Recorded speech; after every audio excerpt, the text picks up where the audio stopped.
വളരെ വ്യക്തമായിട്ട് അറിവുള്ള ഒരു കാര്യങ്ങളായി മാറിയിരിക്കുകയാണ്. ഇപ്പോ മുസ്ലിം പള്ളിയിൽ സർവേക്ക് അനുമതി നൽകിയതിനെ തുടർന്ന് സംഘർഷം പൊട്ടിപ്പുറപ്പെട്ട സമ്പൽ സന്ദർശിക്കാൻ ലോക്സഭ പ്രതിപക്ഷ നേതാവ് രാഹുൽ ഗാന്ധി. ഇവരൊക്കെ എവിടെ പോയിരുന്നു അല്ലേ? ഈ സംഭവം നടന്നിട്ട് ദിവസങ്ങൾ കഴിഞ്ഞിട്ടും യാതൊരുവിധ അന്വേഷണ ത്വരയുമില്ലാതെ ഇപ്പോൾ ആ സംഘർഷം നടക്കുന്ന സ്ഥലത്ത് രാഹുൽ ഗാന്ധി ഇനി എന്താ ചെയ്യാൻ വേണ്ടി പോകുന്നത് എന്നുള്ളതിനെ കുറിച്ച് വരും ദിവസങ്ങളിൽ നമുക്ക് കാണേണ്ടിയും കേൾക്കേണ്ടിയും വരും. നാളെ ഉത്തർപ്രദേശിലെ കോൺഗ്രസ് എംപിമാർക്കൊപ്പമാണ് രാഹുൽ ഗാന്ധി സമ്പൽ സന്ദർശിക്കുക. പ്രിയങ്ക ഗാന്ധി എംപിയും ഒപ്പമുണ്ടാകുമെന്നാണ് വിവരം. നാളെ ഉച്ചയ്ക്ക് 1 മണിയോടെ സംഘം സമ്പലിൽ എത്തും. പ്രദേശത്ത് നിരോധനാജ്ഞ ഏർപ്പെടുത്തിയിട്ടുള്ളതിനാൽ രാഹുലിനെ തടഞ്ഞേക്കാനും സാധ്യതയുണ്ട്. ഇന്നലെ സമ്പൽ സന്ദർശിക്കാൻ ഒരുങ്ങിയ കോൺഗ്രസ് നേതാക്കളെ UP പോലീസ് തടഞ്ഞിരുന്നു. തുടർന്ന് സ്ഥലത്ത് വലിയ സംഘർഷാവസ്ഥയും ഉടലെടുത്തിരുന്നു. ഈ വിഷയത്തെ കൂടുതൽ ആളിക്കത്തിക്കാനാണ് ഇനി രാഷ്ട്രീയ ആ ഒരു കുതന്ത്ര ചിന്താഗതിക്കാർ പുറപ്പെടുക. കാരണം ഈ ഒരു വിഷയങ്ങളെ പരസ്പരം മനസ്സിലാക്കി അതല്ലെങ്കിൽ അവർക്ക് വേണ്ടുന്ന ആ കാര്യങ്ങളൊക്കെ കൃത്യമായിട്ട് ചെയ്തു കൊടുക്കേണ്ട ആ ഒരു നിലപാടൊക്കെ സ്വീകരിച്ച് ഗവൺമെന്റ് മുന്നോട്ട് വരികയാണെങ്കിൽ ഈ പറയുന്ന പ്രശ്നങ്ങൾക്കൊക്കെ ഒരു പരിഹാരം ഉണ്ടാകാൻ സാധ്യതയുണ്ട്. കാരണം 1992 ഡിസംബർ 6 ബാബരി മസ്ജിദ് പൊളിക്കപ്പെട്ടപ്പോ അന്നുണ്ടായിരുന്ന നരസിംഹറാവു സർക്കാർ, അതായത് കോൺഗ്രസിന്റെ പ്രധാനമന്ത്രി, അന്നത്തെ ജനങ്ങളോട് എന്ത് നീതിയാണ് പുലർത്തിയത്? അന്നുണ്ടായിരുന്ന ആ ഒരു ഹിന്ദുക്കളെയും മുസ്ലിങ്ങളെയും തമ്മിലടിപ്പിക്കാൻ വേണ്ടി കാണിച്ചു കൂട്ടിയ കോൺഗ്രസിന്റെ അന്നത്തെ ഭരണകൂട ആ ഒരു നീക്കങ്ങൾ, എന്റെയൊക്കെ ചെറുപ്പകാലത്ത് ഞാൻ ആ ഒരു ചെറുപ്പകാല ആ ഒരു ജീവിതത്തിൽ തന്നെ ഈ കോൺഗ്രസിന്റെ അന്നത്തെ ആ ഒരു കാടഭരണം നമ്മളൊക്കെ മനസ്സിലാക്കിയതാണ്. അപ്പോൾ ബാബരി മസ്ജിദ് പൊളിക്കാൻ വേണ്ടി തയ്യാറെടുത്ത് പുറപ്പെട്ട അന്നത്തെ RSSകാർക്ക് ഏറ്റവും കൂടുതൽ ഒത്താശ നിന്നിരുന്നത് അന്നത്തെ കോൺഗ്രസിന്റെ നേതൃത്വത്തിൽ നിന്നിരുന്ന ആളുകളൊക്കെ തന്നെയാണ്. അപ്പോ പിന്നീടുള്ള കാലഘട്ടങ്ങളിൽ നരസിംഹറാവു RSSന്റെ ആ ഒരു ശാഖയിൽ നിന്നും പഠിച്ചു വന്ന ആളാണ്. ആ വ്യക്തി കോൺഗ്രസിൽ കയറി പിന്നീട് പ്രധാനമന്ത്രിയാവുകയായിരുന്നു.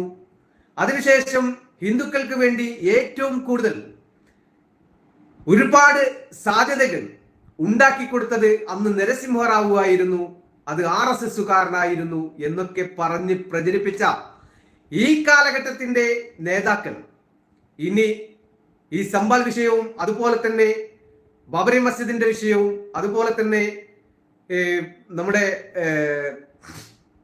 അജ്മീർ ദർഗയുടെ വിഷയവും ഒക്കെ ഏത് രൂപത്തിലാണ് ഇനി വളച്ചൊടിക്കാൻ വേണ്ടി ശ്രമിക്കുന്നത് എന്ന് നമുക്ക് ഊഹിച്ച് തന്നെ മനസ്സിലാക്കാൻ കഴിയുന്ന കാര്യം തന്നെയാണ്. ഇപ്പോ ഡൽഹിയിലെ ജുമാ മസ്ജിദിലും സർവേ വേണമെന്ന് ഹിന്ദുസേന ജോധ്പൂരിലെയും ഉദയ്പൂരിലെയും ക്ഷേത്രാവശിഷ്ടങ്ങൾ കൊണ്ടാണ് മസ്ജിദിന്റെ പടികൾ നിർമ്മിച്ചത് എന്നാണ് ആരോപണം. യാഥാർത്ഥ്യം കണ്ടെത്താൻ ASIയുടെ നേതൃത്വത്തിൽ സർവേ വേണമെന്നാണ് ഹിന്ദുസേന ആവശ്യപ്പെടുന്നത്. ഇക്കാര്യം ആവശ്യപ്പെട്ടുകൊണ്ട് ASI ഡയറക്ടർ ജനറലിന് ഹിന്ദുസേന അധ്യക്ഷൻ കത്തയച്ചു. ജോധ്പൂരിലെയും ഉദയ്പൂരിലെയും ക്ഷേത്രങ്ങൾ ഔറംഗസീബ് തകർക്കുകയും അവിടെ ഉണ്ടായിരുന്ന ശില അവശിഷ്ടങ്ങൾ വിഗ്രഹങ്ങളും കാളവണ്ടിയിൽ ഡൽഹിയിലേക്ക് എത്തിക്കുകയും അത് ഉപയോഗിച്ചാണ് ജുമാ മസ്ജിദ് പടികൾ നിർമ്മിച്ചത് എന്നുമാണ് കത്തിൽ പറയുന്നത്. വിഗ്രഹങ്ങൾ മസ്ജിദിന്റെ പടികൾക്കുള്ളിലാണ് നിക്ഷേപിച്ചിരിക്കുന്നത് എന്നും ഇതിന്റെ സത്യാവസ്ഥ കണ്ടെത്തുന്നതിനായി ASIയുടെ നേതൃത്വത്തിൽ സർവേ നടത്തണമെന്നാണ് ആവശ്യം. ASI കൈവശം തന്നെയാണ് നിലവിൽ. ജുമാ മസ്ജിദ് ശിലകൾ കണ്ടെത്തുകയാണെങ്കിൽ ക്ഷേത്രങ്ങളിൽ പുനഃസ്ഥാപിക്കണമെന്നും ആവശ്യപ്പെട്ട് അടുത്ത ഘട്ടമായി നിയമ നടപടികളിലേക്കാണ് നീങ്ങാനാണ് ഹിന്ദുസേനയുടെ തീരുമാനം. നേരത്തെ സമ്പൽ, അജ്മീർ ഷെരീഫ് ദർഗ എന്നിവിടങ്ങളിലും ഹിന്ദുസേന സർവേ ആവശ്യപ്പെട്ടിരുന്നു.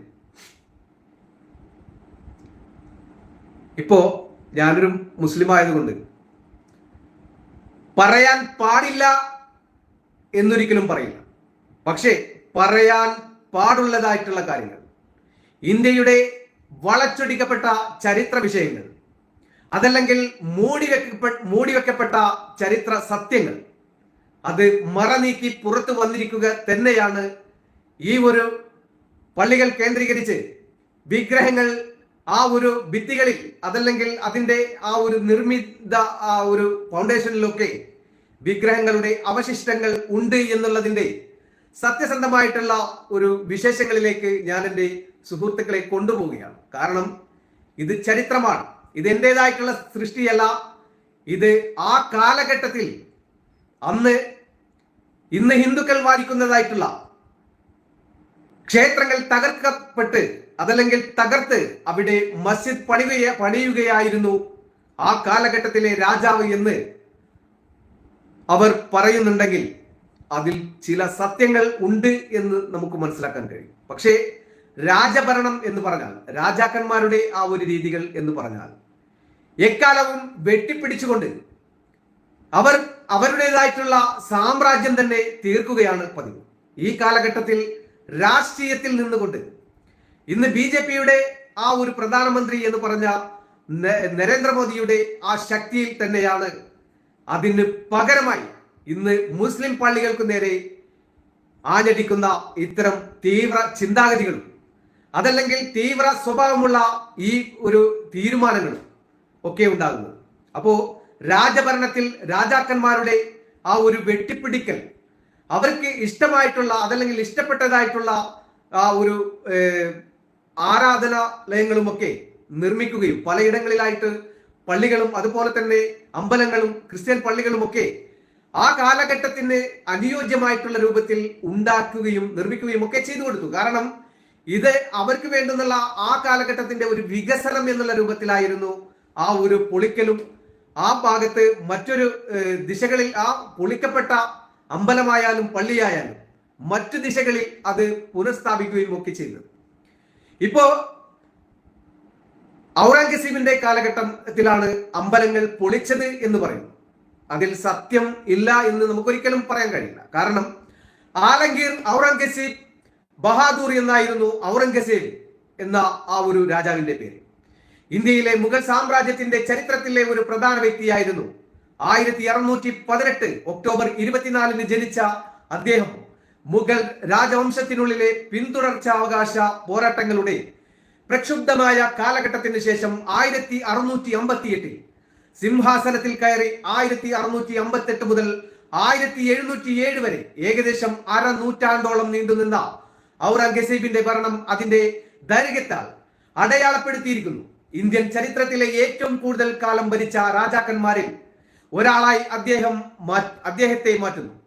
ഇന്ത്യൻ ഉപഭൂഖണ്ഡത്തിൽ അഗാധവും ശാശ്വതവുമായ സ്വാധീനം ചെലുത്തിയ മതപരവും രാഷ്ട്രീയവുമായ സങ്കീർണവും പലപ്പോഴും വിവാദപരവുമായ നയങ്ങളാൽ അടയാളപ്പെടുത്തിയ അദ്ദേഹത്തിന്റെ ഭരണം തീവ്രമായ ചരിത്ര സംവാദത്തിന് വിഷയമായാണ് ചിത്രീകരിച്ചിരിക്കുന്നത്. ഔറംഗസീബിന്റെ പൈതൃകവും പ്രധാനവും മനസ്സിലാക്കാൻ അദ്ദേഹത്തിന്റെ ഭരണത്തിന്റെ നയങ്ങളുടെ ശാശ്വതമായ ചരിത്ര വിവരണങ്ങളുടെയും ബഹുമുഖ വശങ്ങൾ ഒന്ന് പരിശോധിക്കുക തന്നെ വേണം. ഔറംഗസീബ് ജനിച്ച തീയതി 1618 ഒക്ടോബർ 24 ഷാജഹാൻ ചക്രവർത്തിയുടെയും മുംതാസ് മഹലിന്റെയും 6ാമത്തെയും ഇളയ പുത്രനുമായിരുന്ന ഔറംഗസീബ് സിംഹാസനത്തിന് വേണ്ടി സഹോദരന്മാരുമായുള്ള മത്സരമായിരുന്നു. അദ്ദേഹത്തിന്റെ ആദ്യ കാലങ്ങൾ 1658 നിരവധി സംഘടനകൾക്കും ഗൂഢാലോചനകൾക്കും ശേഷം അദ്ദേഹം വിജയിക്കുകയും മുഗൾ സിംഹാസനത്തിൽ കയറുകയും ചെയ്തു. ഔറംഗസീബിന്റെ ഭരണം പലപ്പോഴും അതിന്റെ നീളവും സങ്കീർണതയും കൊണ്ട് സവിശേഷമാണ്. മുസ്ലിം മതവിശ്വാസിയായിരുന്ന അദ്ദേഹം കൂടുതൽ യഥാസ്ഥിതികമായ ഇസ്ലാമിക ഭരണം നടപ്പിലാക്കാൻ ശ്രമിച്ചു.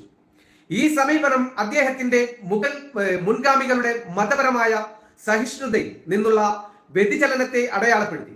അമുസ്ലിങ്ങൾക്ക് ജിസിയ നികുതി പുനഃസ്ഥാപിക്കുകയും ഹിന്ദു ക്ഷേത്രങ്ങൾ നശിപ്പിക്കുകയും ചെയ്തു. ഇത് അദ്ദേഹത്തിന്റെ നയങ്ങളെ കുറിച്ചുള്ള കാര്യമായ ചർച്ചകൾക്ക് കാരണമായി. അദ്ദേഹത്തിന്റെ ഭരണകാലത്ത് പ്രാദേശിക വികാസത്തിന്റെ കാര്യത്തിൽ മുഗൾ സാമ്രാജ്യം അതിന്റെ ഉന്നതിയിലെത്തി. ഔറംഗസീബ് ഡെക്കാൻ മേഖലയിലേക്ക് സാമ്രാജ്യം വ്യാപിച്ചു. അവിടത്തെ മാറാത്ത ഭരണാധികാരികളിൽ നിന്ന് അദ്ദേഹത്തിന് ശക്തമായ എതിർപ്പ് നേരിടേണ്ടി വന്നു. അങ്ങനെ ശതാബ്ദങ്ങൾ നീണ്ടു നിൽക്കുന്ന ഒരു പോരാട്ടത്തിന് തുടക്കമിട്ടു. ഔറംഗസീബിന്റെ ഭരണ പരിഷ്കാരങ്ങൾ റവന്യൂ ശേഖരണം വർദ്ധിപ്പിക്കുന്നതിനും ഭരണകൂടത്തിന്റെ കാര്യക്ഷമത മെച്ചപ്പെടുത്തുന്നതിനും ലക്ഷ്യമിട്ടുള്ള ഭരണ പരിഷ്കാരങ്ങൾക്കും ഔറംഗസീബ് ഓർമ്മിക്കപ്പെടുന്നു. എന്നിരുന്നാലും ഈ പരിഷ്കാരങ്ങൾ പലപ്പോഴും വർദ്ധിച്ച നികുതിയുടെയും ബ്യൂറോക്രസിയുടെയും ചെലവിൽ വന്നു. രാജകുമാരന്മാരുമായുള്ള പിന്നീട് ബഹദൂർ ഷാ ഒന്നാമൻ എന്നറിയപ്പെട്ടു. കാര്യമായ വെല്ലുവിളികളും സംഘർഷങ്ങളും കൊണ്ട് അടയാളപ്പെടുത്തി ആത്യന്തികമായി ആസം ഷായുടെ ഭരണ താരതമ്യേന അശ്രമായി. ഞാൻ ഈ വിഷയം എടുത്തിട്ടതിൽ ചില പറയാൻ വിട്ടുപോയ വിഷയങ്ങളുണ്ട്. അപ്പോ ഔറംഗസീബിന്റെ ഭരണത്തിൽ ഒരുപാട് അമ്പലങ്ങൾ പൊളിക്കപ്പെടുകയും അത് പിന്നീട് പള്ളികളായി ഇസ്ലാമിക ഭരണം സൃഷ്ടിക്കാൻ വേണ്ടി ശ്രമിച്ചു എന്ന് പറയുന്നു. അങ്ങനെ നോക്കുമ്പോൾ ഇന്ത്യയുടെ പല ദിശകളിലും ഈ പറയുന്ന സംഭവങ്ങൾ ഉണ്ടായി.